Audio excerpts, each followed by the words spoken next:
I went, I have gone, I have been to. ഇവ മൂന്നും എവിടെയെങ്കിലും ട്രാവൽ ചെയ്യുന്നതുമായി ബന്ധപ്പെട്ട് നമ്മൾ യൂസ് ചെയ്യുന്ന വാക്യങ്ങളാണ്. എന്നാൽ ഇവ വ്യത്യസ്തമായ കാര്യങ്ങളെയാണ് അർത്ഥമാക്കുന്നത്. I went, ഞാൻ പോയി. I went എന്ന് പറയുമ്പോൾ നമ്മൾ സിമ്പിൾ പാസ്റ്റ് ടെൻസ് ആണ് യൂസ് ചെയ്യുക.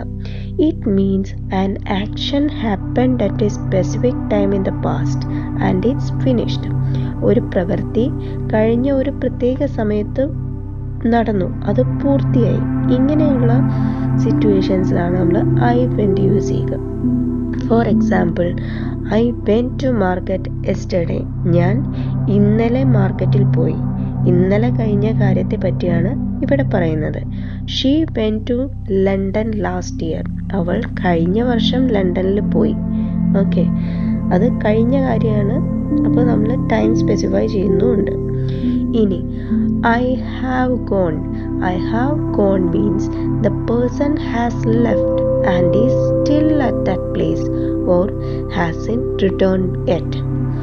ഒരു വ്യക്തി പോയി, ഇപ്പോഴും ആ സ്ഥലത്ത് തന്നെയാണ്, അല്ലെങ്കിൽ ഇതുവരെ തിരിച്ചെത്തിയിട്ടില്ല.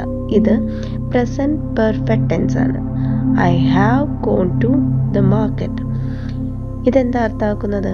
ഞാൻ മാർക്കറ്റിലേക്ക് പോകുന്നു, തിരിച്ചെത്തിയിട്ടില്ല, അല്ലെങ്കിൽ ഇപ്പോഴും മാർക്കറ്റിൽ തന്നെയാണ്.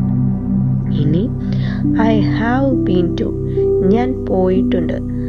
I have been to shows. You have visited a place at some time in your life, but you are back now. നിങ്ങൾ ജീവിതത്തിൽ എപ്പോഴോ ഒരു സ്ഥലം സന്ദർശിച്ചിട്ടുണ്ട് എന്നാണ്, പക്ഷേ നിങ്ങൾ തിരിച്ച് എത്തുകയും ചെയ്തു. For example, I have been to Paris. ഞാൻ പാരീസിൽ പോയിട്ടുണ്ട്. ലൈഫ് എക്സ്പീരിയൻസ് ആണ് ഇവിടെ പറയുന്നത്.